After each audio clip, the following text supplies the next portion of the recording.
khasais al-ashirah, kekhususan yang ke-10 yang ada pada umat Nabi Muhammad sallallahu alaihi wasallam. Apa kata beliau? Jadi ada bisyarah, kabar gembira, dulu sekarang sama. Tapi kalau masa, ya, kalau masa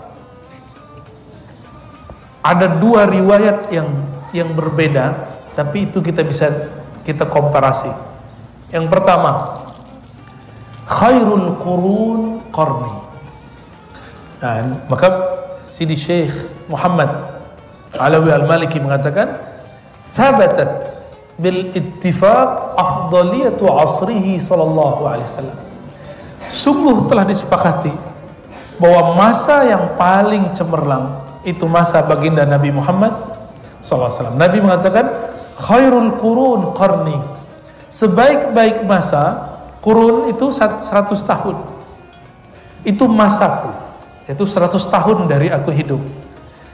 Nabi wafat tahun 10 atau awal 11 Hijriah.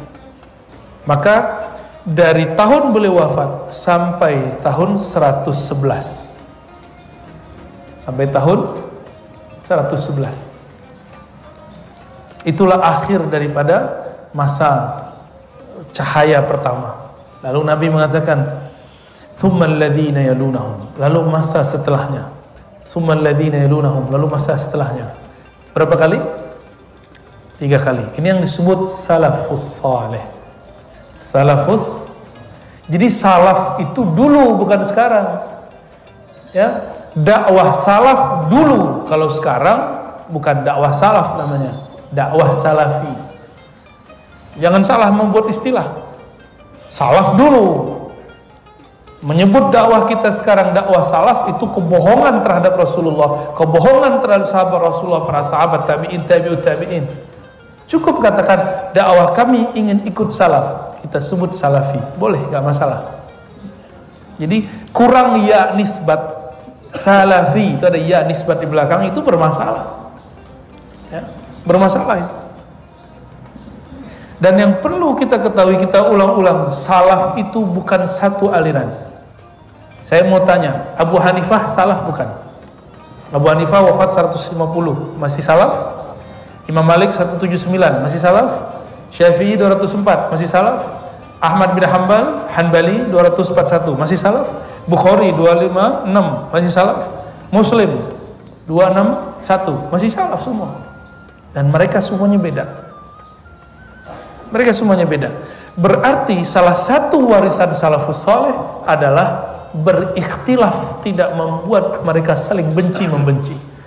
Ikhtilaf tidak membuat mereka merasa paling benar. Itu baru salaf. Maka dakwah salafi hakiki adalah dakwah yang menganggap perbedaan itu rahmat. Ya, makanya Imam Abu Yazid Al-Bustami mengatakan, ikhtilafu ulama'i ummati rahmah. Perbedaan ulama umatku itu rahmat. Itu Imam Abu Yazid yang mengatakan, ya. Beliau wafatnya sama dengan Imam Muslim 261 Hijriah. Jadi saya nggak ada masalah kalau orang ngomong kami dakwah salafi, kami manhaj salafi, silakan. Itu kan ngaku, saya punya sanadnya, saya punya silsilahnya, bahwa manhaj kita manhaj yang ngikutin salaf. Dalam fikih kita ikut Imam Salaf Syafi'i. Dalam hadis kita ikut Imam Ahmad bin Hanbal, Bukhari, Muslim, dan lain-lainnya. Dalam akidah kita ikut Imam Salaf, Tahawi, Asy'ari, dan lain-lain. Semuanya salaf. Imam Asy'ari cuma wafatnya sudah di awal khalaf, awal abad keempat Hijriah. Jadi kita nggak usah berebut-rebut salaf, ya. Cukup buktikan saja mana sanadmu, mana silsilahmu, ya. Dan yang kedua, tidak cukup sanad, buktikan dengan akhlakmu. Salaf itu betul-betul menghargai perbedaan. Ada 1-2 salaf yang konflik dengan Abu Hanifah, tapi coba lihat nama mereka Allah tutup, hanya masyhur di kalangan ahli hadis. Ahli hadis pun gak semua kenal.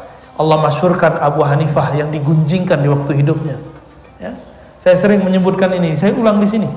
Abu Hanifah dituduh najis oleh seorang imam, kita nggak usah sebut nama imamnya. Ketika dia mati, apa kata mereka ini? ulama mereka di Basrah, Allah mensucikan bumi dari kotoran-kotorannya, yaitu Abu Hanifah. Mereka sebut Abu Hanifah kotoran. Imam Syafi'i dituduh Syiah Rafidah karena fikihnya ada yang mirip dengan Syiah Imamiyah waktu itu. Karena fikih Syafi'i paling mirip, kunut, bismillah dijaharkan, sholat boleh dijamak. Orang Syiah tiap hari jamak, tapi tidak qasar, zuhur, asar, maghrib, isya. Imam Syafi'i membolehkan tapi tidak dijadikan tradisi. Ya, ada riwayatnya. Berdasarkan riwayat Abdullah bin Abbas dan sahabat-sahabat yang lain tentunya.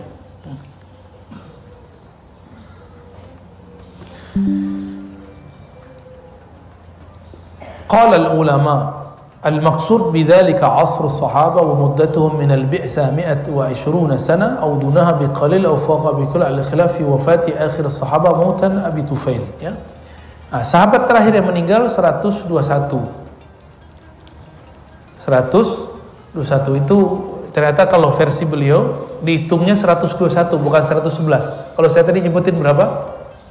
111. Ternyata Nabi waktu tahun 11 Hijriah berbicara dan mengabarkan bahkan ada orang yang hidup pada malam ini 100 tahun lagi setelahku. Meninggal Anas bin Malik, meninggal fulan. Sisa satu sahabat yang meninggal, namanya Abu Tufail. Tahun berapa dia wafat? 121. Berarti 110 Hijriah. Lama hidupnya semenjak Rasulullah SAW wafat, ya.